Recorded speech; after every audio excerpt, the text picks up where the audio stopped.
Welcome to the PranaTech podcast. I have a special guest today who has a very interesting background and a lot of things that doesn't make sense to me. So we're trying to make sense out of it today. He has a mechanical engineering background. He's in real estate. He's worked for Apple, and these things are very different. But he's combined it in different ways to really make a successful business. So, Jon, welcome to the show. Please introduce yourself. Ahmed, thank you. Appreciate it. Let's see. I live up in Wisconsin, small town. Husband, father of two. Just have a 5-week-old that my wife, just a little girl. And I grew up wanting to race cars. Okay, so I went to school to be an engineer. My dream was to race for Ferrari, or build a Ferrari Formula One car.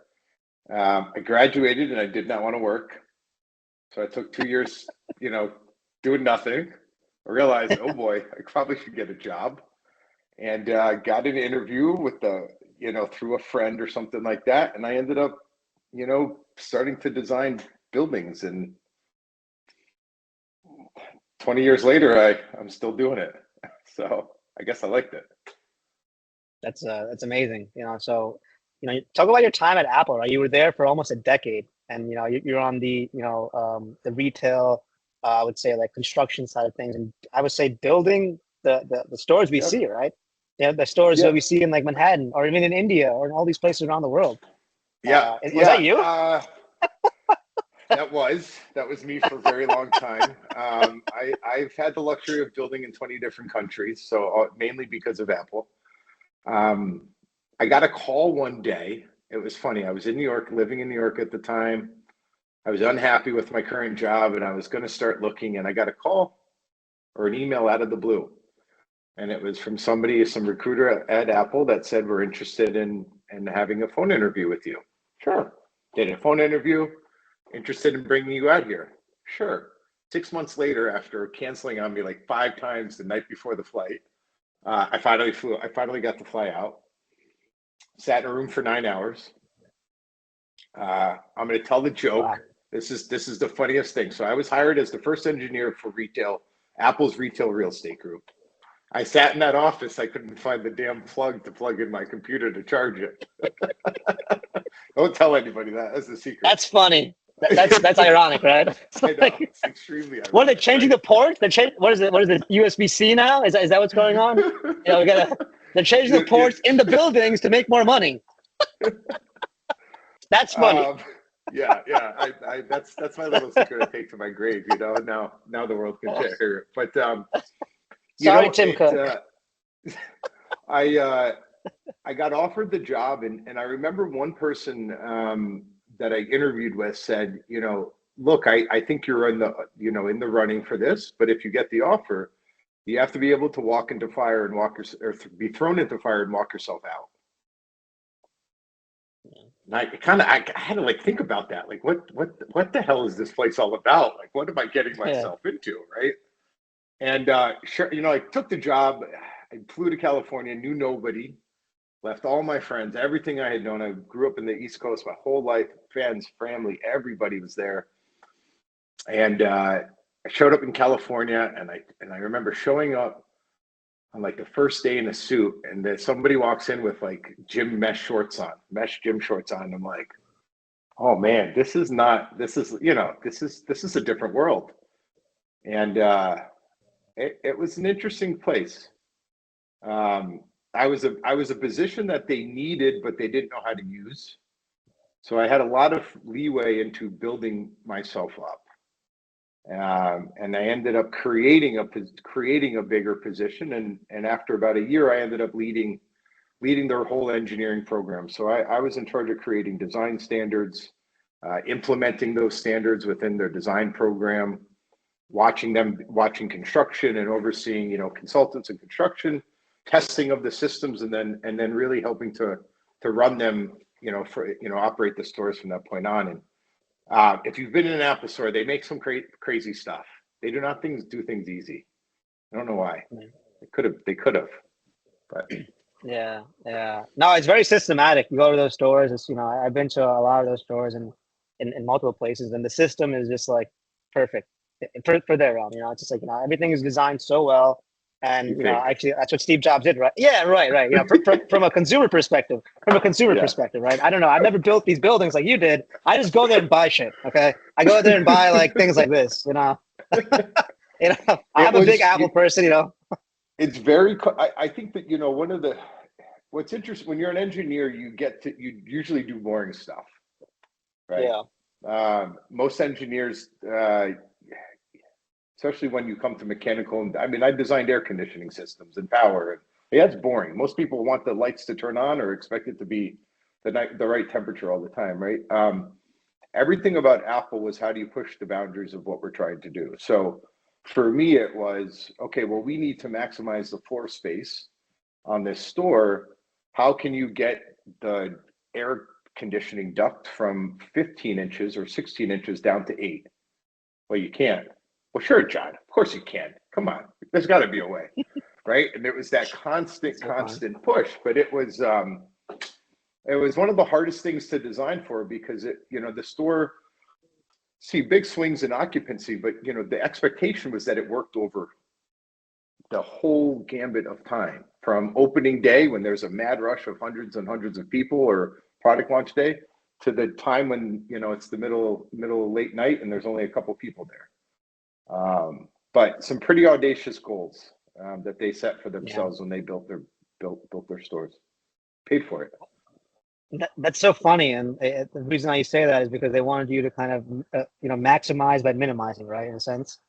And that's what Steve Jobs did too. When I forgot what the story was, but I was reading about this a long time ago, where he had this, I think it was for the iPhone or some product, where it's like, we need to make this smaller, and then he took that product and he put it in, I would say, water, and he saw the bubbles rise, meaning that there's more space that you guys are not utilizing. So he was a minimalist by maximizing, in a sense, right? The opposite way. So I think maybe that culture has been kind of passed down. Say we can actually utilize a lot of this without really, understand it in a way where you can evaluate and then implement. What are the? I think they're the retail store with the highest grossing dollar per square foot of any store in the world, or any retailer in the world. So the more that you can have, the more that you can. Those stores are money machines. It's incredible. Well, of course. Look at New York City. It's like every square foot is valuable, right? You kidding me? It's like some of the rents are crazy. It's like even like a rental properties in Brooklyn, for example. $5,000, $6,000, $7,000 a month. It's wild. It's going to keep going up. But yeah, so you worked there for about a decade, and then maybe you had this epiphany. What happened after? Oh, I had an epiphany before I ended my journey. 2020. I flew. I was out of the country a week, 2 weeks every month. First year I worked there, I slept in my bed in California for 2 months out of 12. So I was constantly on the road, constantly traveling. We'll come back to that, because I thought I was successful being the guy flying all over the place. Little did I know I was just the worker bee, being taken advantage of. But maybe that's what caught up to me eventually. So 2020 COVID, my wife and I had our first child, little boy, and COVID made me work longer and longer than I ever thought I could. I was already doing 80 plus hours a week. How you do 100, I don't know, but it was hard to turn yourself off during that time. It's a lot of different demands, but I just became more and more miserable as time went on. I wasn't home. I wasn't there. I was physically there, not mentally there. And, I got to a point when my son was about 2 years old, where I kind of just started reflecting on that. I was like, this is not the life that I want to live, nor is it the life that I want my son to see me live. Right? Because this isn't fun. So if he sees me doing this, there's going to be a point in his life where he's going to be in the same spot. I took my first business trip as COVID was starting to subside. Of course, got COVID for the first time on that trip. Came home and stuck in our basement for a week. And that's when I just really something has to change. And I think a week later, my wife had been pushing me to take a break for months and months and months. And I guess pulled together enough courage to take a mental health leave of absence. I put it off for so long because I was embarrassed to do it. And I remember the day I called my boss, informing him about it. And then the very next day, when you're on these leaves, you can't touch anything. You can't work because you're being paid by an administrator, right? It's all legal stuff. So, I deleted everything off my phone, every email account, calendar account, like everything. There was nothing on my phone. There was no chance that I could absolutely check anything. And the amount of stress that lifted off my shoulders in just 12 hours, it just, all of a sudden my head started thinking clearer, just 12 hours in. Right. And I realized how jaded or how foggy my thoughts had been because it was so consumed with so much stuff, life, work, all this stuff. I was never thinking straight in all of those categories. Right. Yeah. And so I took 3 months off. First month, I kind of just did some projects around the house, and I got to the end of the month and I was kind of like, well, man, I'm supposed to be working on myself here. I got to do something to myself.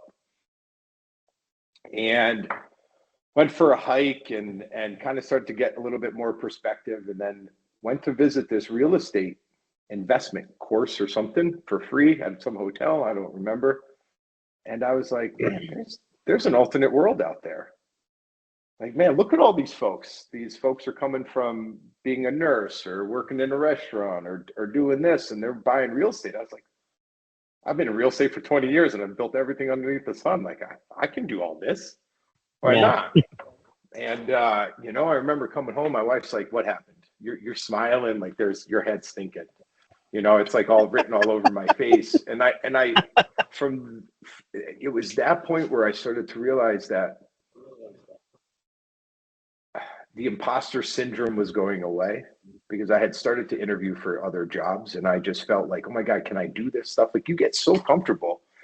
Apple was the only place I'd been for that long. The next longest job I'd been at was like 3.5 to 4 years. 10 years is a long time. You get way too comfortable when you're at a place for 10 years. Yeah. It's called complacency, right? Very heavy. And it's called the Apple Kool-Aid, and the golden handcuffs. But man, I think a lot of people don't drink that Kool-Aid. A lot of people do. Listen, I gained a lot from There's nothing wrong with it. Okay. I'm not judging those people.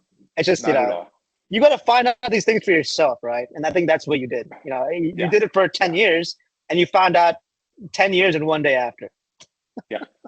Type of thing. And, so it was, 3 months off. During that 3 months, I started learning some new things, and I launched my own business, and I got back to Apple, and I was even more miserable, but I wasn't miserable because I was working so hard. I was miserable because I was at a place that I didn't want to be at, and I was earning or yearning for my business. So I would go sit in my car during lunch and work on my computer, because I wasn't allowed to work, policies and don't use our resources for your own good, in every waking hour. And so I finally got home one day and I told my wife, I was like, that's it. I got to quit. I was like, I can't do this anymore.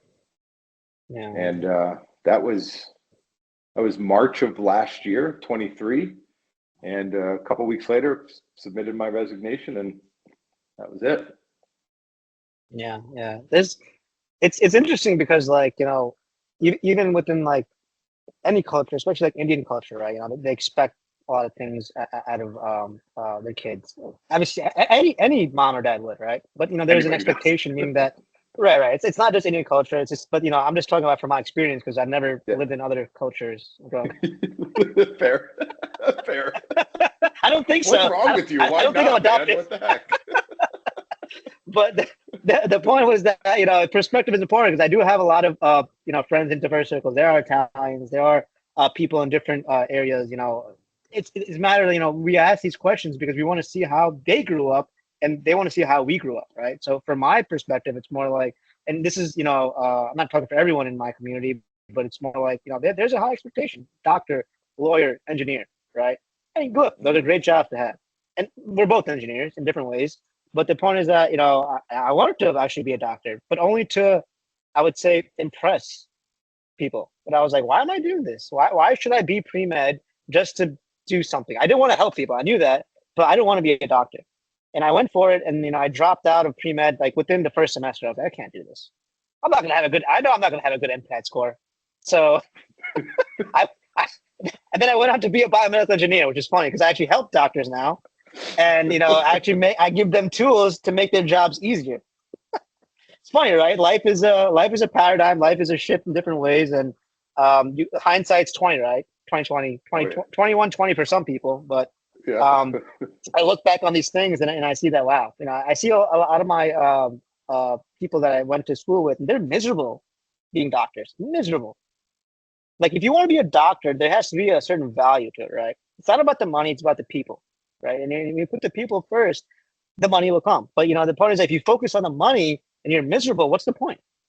What is the point of even doing that? Because every day it's a cascade effect, right? It's not just being a doctor, anything that you don't like to do in life. You go home, you work for Apple, you work for a big med tech company, you work for Philips Healthcare, and you come home and then you look at your family and then you're miserable. It's a cascade.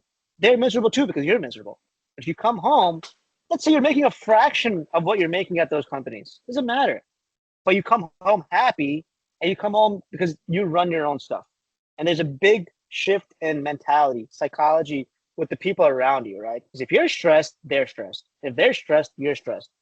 And it's a very simple kind of concept. I think people don't realize because you can actually use that to your advantage. I'm not saying everyone go start their own companies, start their own businesses, but control what you can control, right? It's difficult to do, but the point is that there's a way to do it. And I think a lot of younger entrepreneurs, younger people, younger engineers that I know want to do that because they don't want to work for anyone, man. They want to work for themselves, but they want to complement people in the same community, people like me. And that's what we do, right? We're in different zones. We want to really, I would say, help one another out without stepping on each other's toes. So you said control, and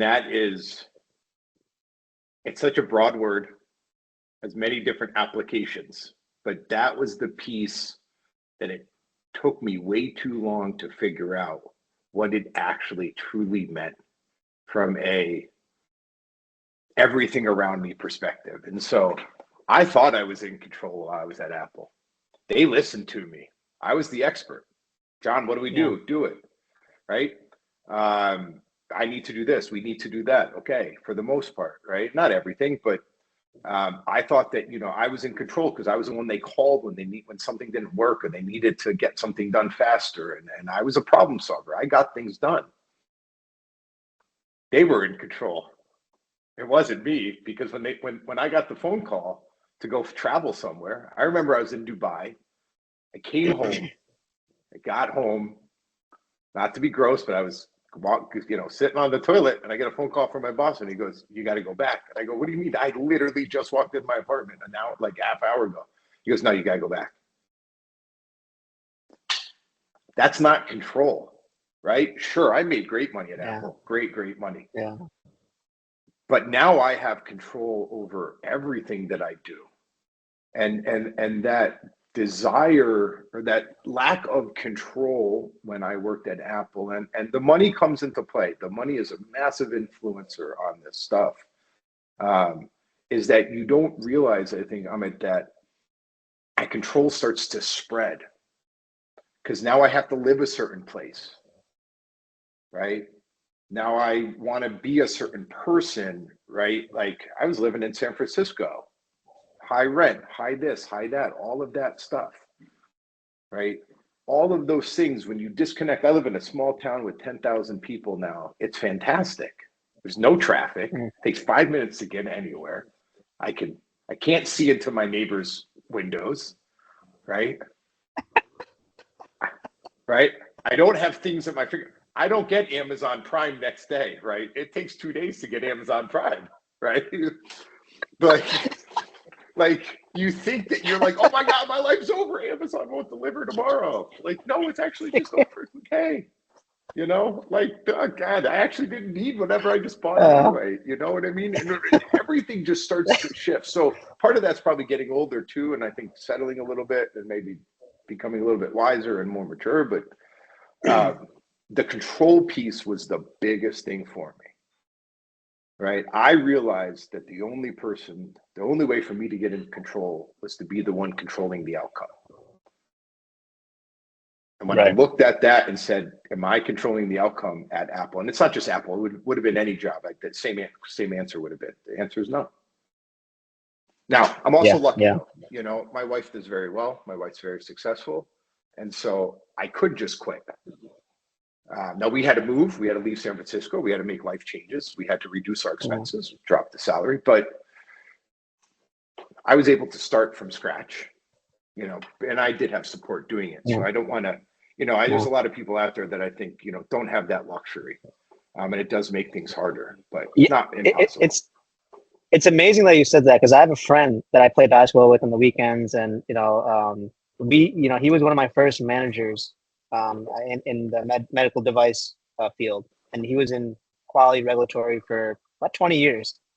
He made a really crazy transition. He went from being a med tech professional to creating a beef jerky company. And he's doing very well right now.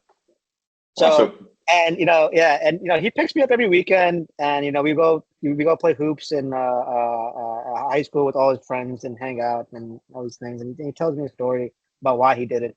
And his wife does well. His wife runs her own business. She's a doctor.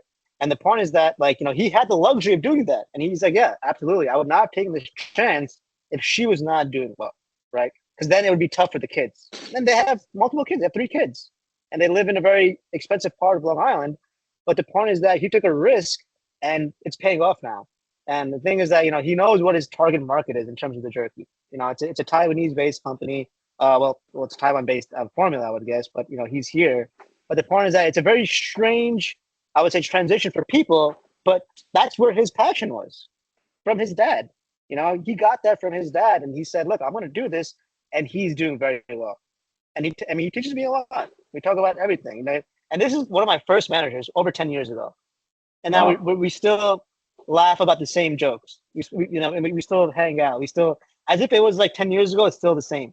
How powerful is that? You know, those are the people you want to be around. You know, the same guy, the same energy, the same culture. And like, you know, that's the beauty of friendship. That's also the beauty of starting a company and creating a culture. What do you think about that? I love it. You know, a lot of people will tell you this, and I think it falls on deaf ears most times, right? Is that you are who you hang out with, and not everybody's got motivations to do things. Not everybody has the desires or the passions to do stuff. You know, I got a buddy that's owned his own business for years and has been convincing me to try to do it. And every time I was like, no. When I finally said I was doing it, he's like, I knew I'd rub off on you eventually. Right?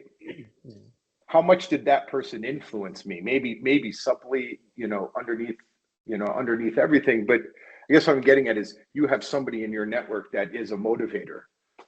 You might not be going to do jerky, you know, create your own jerky company, but that creating that thing, right? I know you're doing some of that stuff for yourself too, you know, and so to be in this world of entrepreneurship, to be in this world of, I'm going to call it risk taking. And we should talk about risk, because I think a lot of people misinterpret what risk is. But I think to be in this world, you have to surround yourself with people that are going to support what you're doing and not tell you you're crazy for doing it. If they tell you for crazy, you're doing it, do it even more. Yeah, I agree. That's the beauty of, I would say, inverse thinking, right? People always go, you know, think about the failure is and then go backwards, right? You know, that's the beauty. And that's what we do in the medtech environment too. We think about root cause analysis, right? That's when something goes wrong. What about when something goes right? What about preventing something before it even happens, right? People don't think like that. So there's actually there's actually something in our industry. It's called CAPAs. CAPAs are corrective and preventive actions, right? So it's stupid because, in my opinion, and you know, and I utilize this for a lot of my clients, is that, you know, corrective and preventive action. Why can't it be preventive action and then corrective? Prevent it and then you have to correct anything, right? So it should be called PAPA, not CAPA, because that means you're waiting for the adverse event to happen with this watch, with this whatever it is. You know, if, you know, I can test my, you know, a lot of metrics on this, my heart rate and all these things. But if something goes wrong, let something go right first and then see what happens. So it is one of these things where I think the industry wants to, really, I'm not going to say they promote these things. I'm going to say that they look at it in a wrong methodology. Look at it, prevent something before it happens. Prevention is better than cure. Stop taking this medication. Stop taking this nonsense if you don't need it. And this is what happens in life, right? It's controversial in its own way, but your body is engineered. Our brains are engineered. We are so powerful beyond our imagination. People don't know. And the thing is that, when your body's like this, you trust your body. This is why I fast, a lot, not for religious reasons. I intermittent fast. I let my body take care of itself. Yes, I do work out a couple times a week, but I don't overdo it, 1 to 3 times a week. But when you fast, your body realizes what the bad cells are. It takes care of it. Just like the universe. It's like any society, right? The bad cells will take care of themselves. I like eating too much. I can't fast. I like eating too much. I had Taco Bell yesterday, okay? I had Taco Bell. I'm not gonna lie, okay? I'll go back. I had Taco Bell yesterday. Leave me alone. I can't let go of that. But once every 2 weeks, once every 3 weeks, okay? Give me a break. So in the preventative stuff. So like in the building industry, that's resilience. Now resilience can apply to many things, but where a lot of people out there and sustainability and all this stuff get it wrong is resilience is about avoiding the unpredictable, right? Or the predictable, sorry, avoiding the predictable, but it's these avoided costs, right? Well, I got insurance, you buy property insurance, the tree never fell, did I waste my money? Well, what if the tree had fallen? It would have paid for itself, right? And so a lot of people don't look at it that way. And I think it's the same with risk.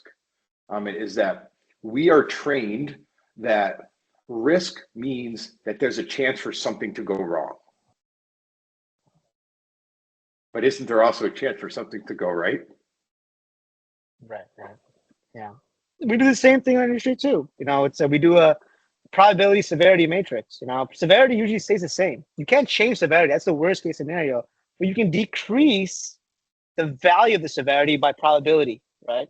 Saying 1 to 100 to 1 to 1 million by just having the proper designs in place, by helping people in the right way that they deserve to be helped for.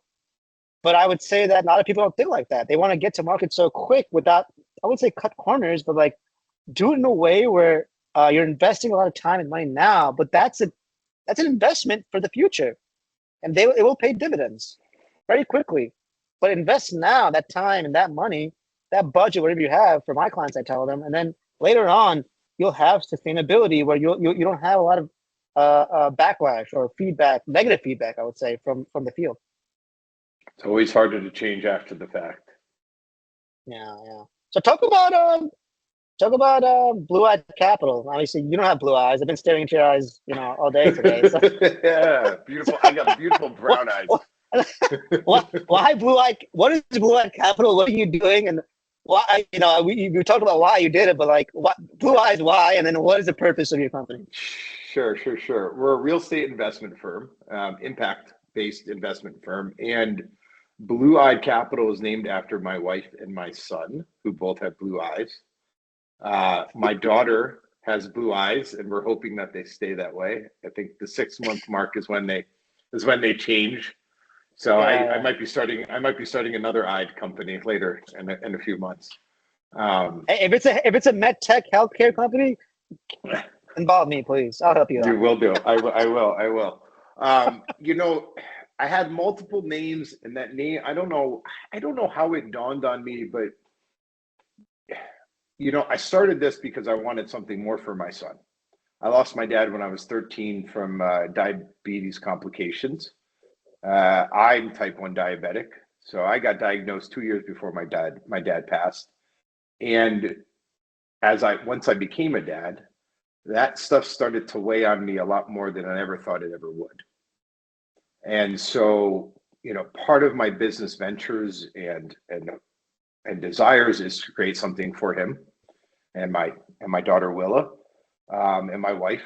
But the other thing is to, I kind of asked this question, well, if I can make money and I can do well and I give him all these means or my children the means, what world are they going to live in if it's on fire? And so, doing buildings for 20 years, real estate investment was kind of where I found my zen.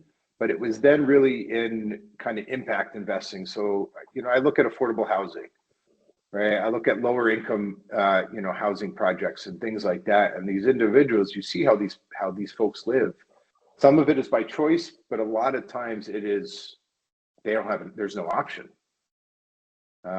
People cut corners. People don't care so much. People don't give the same. And so these folks have had people, untrustworthy people taking care of their homes. And if we need anything, there's a few necessities in life, but a healthy home is one of them. I get the luxury of every morning my son wakes up at about 6 a.m. and I get a big hug every morning, without fail. They've been getting bigger and bigger recently too, so it's even better. But that kind of dawned on me, and I'm like, well, man, everybody should have this. And so for me, residential real estate, and I do mobile home parks, apartment buildings, things like that. But that residential piece, how can I take my skill of knowledge of buildings that I think a lot of building owners have zero of? There's a lot of people that just own a building, they don't know anything, the first thing about it. How can I do that? And how can I bring a fresh take to this industry? I think real estate is a very old, antiquated industry. So is construction. And things need to change to kind of change what's happening in our country, from affordable, just from having good stock. I mean, we're an old country. People forget how old we are, and our infrastructure is aging fast. Yeah, it's very true. And I think that a lot of it really resides in a few things. Like, actually, real estate will never leave. It's always going to be around, unless we live in like a virtual metaverse. Mark Zuckerberg, I don't know. Tell me more. Tell me more, Mark. But the point is that real estate is going to always be there for the near future, right? And absolutely, I think one of the things I really that we spoke about in the past is financial freedom, right? And this is what you want to kind of achieve for your clients, the people that kind of invest in you, your business. Talk about that. Talk about what financial freedom means to you, and how do you achieve that for the people working with you, alongside you, and like why should they trust you? Yeah. Financial freedom is the tagline. To me, it goes back to control, right? Because financial freedom means a million different things to a million different people, to every single person, right? For me, I want my wife to be able to quit her job. I want my wife to be able to focus on her dreams. I don't think her dreams are work in corporate America forever. I know they are. So that's financial freedom to me, is being able to survive and live, with somebody else's doing all the work. I'm a worker. I love it. I can't stop.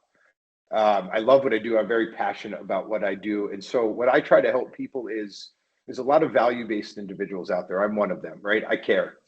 I see the writing on the wall. I can read between the lines. Our climate is changing. Our world is changing. And we're leaving people behind, but those people serve important pieces of our overall lives, from the coffee maker to the car mechanic to the this and that, right?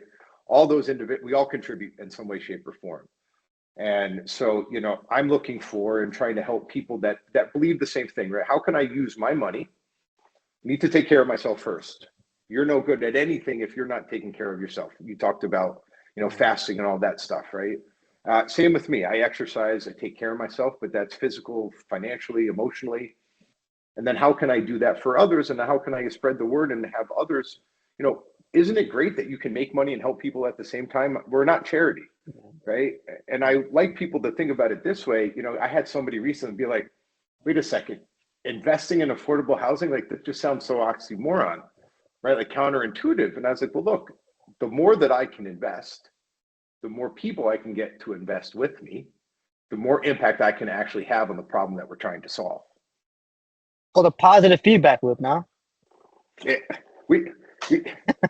the government, we see how the government works, right? We give them a lot of tax money, they don't do much with it. So, we need a system out there. We need private industry to solve our problems. That's we need transparency. We need transparency. Why should people? Why should people trust me? First, trust is earned, number one.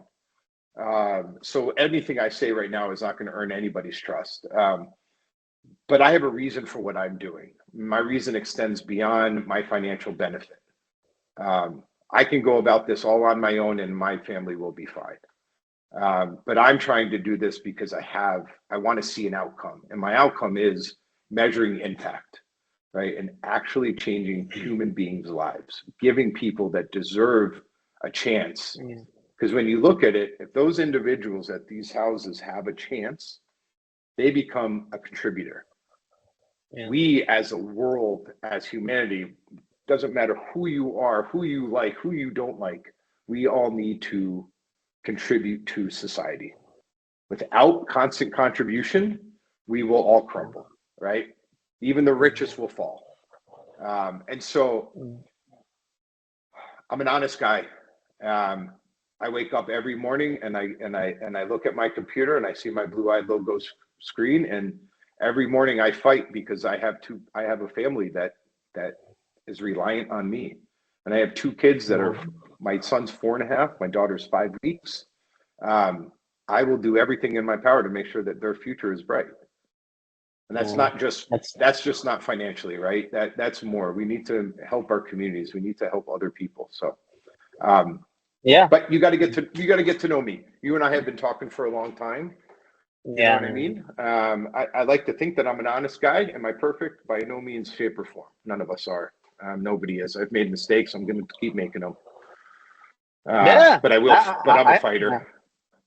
No, that's a thing. You know, I think that's one of these things where a lot of younger entrepreneurs or people who want to kind of take that leap of faith in themselves, right? In themselves, you know, believe in yourself. No one's going to believe in you. Okay.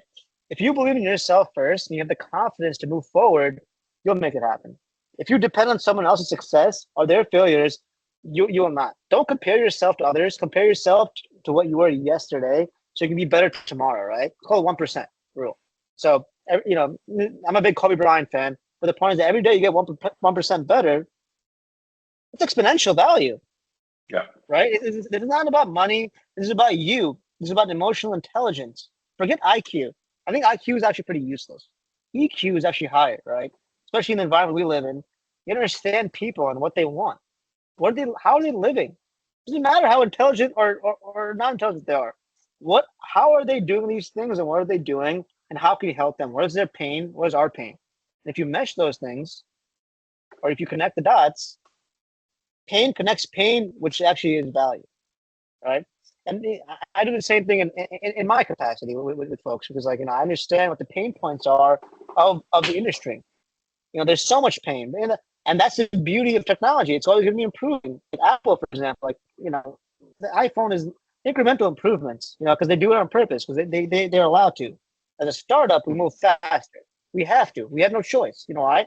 Because we're not competing with these giants, but we're competing with the smaller giants. It's fine.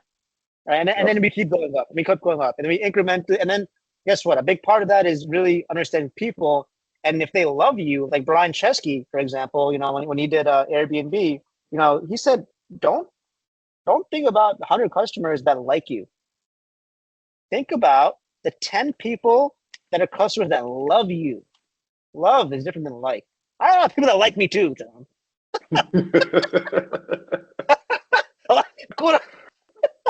You know, but I have a few people that love me. Okay, same thing with the family, same thing with life, right? So, what do you think about that? You got it. Listen, it's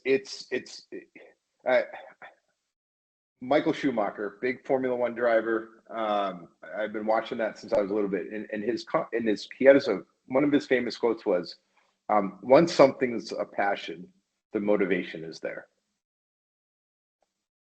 Right, and so my passion is my outcome. My outcome is healthy living for everybody. Yeah. I wake up every day trying to solve that problem. Yeah. Right. And we've all faced challenges, right? We've all overcome things. But we got to keep picking ourselves back up. Absolutely. How would someone get in touch with you? Like, someone's interested in doing this type of investments in real estate, like, what is your way of reaching out to people? LinkedIn is probably the best way. Jon Weiskopf. I'm sure you'll have it on your podcast here, but Weiskopf. I'm on there. I'm on there every day. It's where I find, the most. It's hard these days when we sit alone. You had this post recently on there, right? About we kind of, sometimes we can be lonely and things like that. I think it's hard in this world. So, I love to be on there. That's where I like to talk about my story. I'm an open book. I got nothing to hide from anybody. And I think, I want people to know that there's been ups and downs and that I've found my way back. And right now I'm climbing a pretty darn big mountain. But I'm fueled, I'm packed up, and I'm, the future's only bright, right? So LinkedIn, my website, www.blueeyedcapital.com. And my one rule is you have to care. Yeah. That's the thing. Yeah. I'll tell you one thing. I have people reach out to me pretty often on LinkedIn saying, "Hey, I want to talk to you. Can you give me some advice?" And I always say yes. Why? Because I don't care. I'll give that person that time. They made the effort to reach out to me. Who am I? I'm a nobody, right? And the fact that they think I'm someone, maybe I do have some sort of influence on their capabilities. Why not? But I like to keep low expectations on people, including myself, right? If I expect myself to be better, yes, I do. But the point is that I know I can be better. But if I say I'm going to be the best, it's called ego. That means that you're going to be an asshole, right? So the point is that the lower expectations you have with people and yourself, the better your chances are because you understand people better, right? Because you're actually humble. The humility comes in handy. So these people reach out to me, I tell them, look, you are on the right path. You get it. You know your environment better than you. I'm not an expert in your field, but just go for it. See what happens. You'll be surprised, right? You'll be very surprised. And it's called a snowball effect, attraction effect, whatever it is, network effect, call it what you want. Nothing, obviously blockchain, whatever you want to call it. But the point is that all these things, they're interrelated. So give me a take-home message for these folks. How would you, if someone reaches out to you, hey, Jon, I like what you're doing, and you are really inspired me. What would you tell someone like that? And how would you tell them to really get off that pathway and go what they want to do? I did one exercise when I was in my 3-month hiatus from Apple work, and it is called it's by a gentleman called Dean Gracioso, I think. Kind of hope I didn't mess it up. He does something called 7 layers deep, and it's this exercise where you ask yourself why. Why do I want something? You don't want to be rich, right? You want to be rich because of something. Right? Rich is not a thing. Okay, everybody, you all need to know that rich is not a thing. So when you start asking that, you basically ask, well, why do you want to be rich? Well, because I want to help my family. Okay, but why do you want to help your family? Keep asking yourself this thing. You go ask that same question 7 times. And if you do that exercise, and it took me a while before I could actually complete it. I had to start over a few times to do it. But if you do that, you will find some revelations in what is really driving you. Yeah. Right.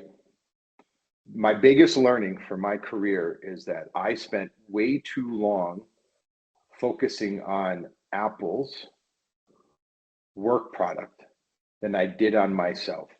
I thought working harder was working on me. And that couldn't have been anything farther than the truth. And this has nothing to do with Apple. That was my choice 100% of the time. So to all of those out there that even if you don't want to quit your job, there's nothing wrong with having a W-2 job. Not everybody's made for being an entrepreneur or wants to be one, quite frankly. But I think the thing is that don't lose sight of who you are and what you are getting. And so whether that's reading, whether that's taking other classes, whether that's focusing on something else, your life needs to be defined by you. Don't let your life be defined by the job title or the job or the place you work. Yeah, no, that definitely makes sense. And that's it's one of these epiphanies that you need, right? And I think a lot of people when they're so I would say, focused on one aspect of their careers, and like, they want to get promoted, they lose kind of sight of what they really want, right? Because they feel like that is the way people need to live. It's actually not, but that's your choice, and that's situational, right? You can't tell everyone to be an entrepreneur or start their own business, but every situation is different, depending on like your health, your family's well-being, your well-being, and all these things. So it's a paradigm in itself. But I'm very blessed to have you on today, man. Thank you so much for your time and kind of telling your story about how you kind of came to be, and I look forward to connecting with you again. And Yeah, man, I love it. yeah. Thank you so much, and God bless you with your new daughter. That's amazing. Yeah, 4 or 5 thank months you. old. Yeah, 5 weeks. man. Weeks. Yeah. Soon enough, you're gonna have a starting 5, dude. No, I'm Who's done. gonna I'm play? done. I'm Who's done. playing defense on the other side? I'm kind of scared for that offensive that front. But thank you, John, and we'll keep in touch. Thank you, my friend. Thank you. Bye, John.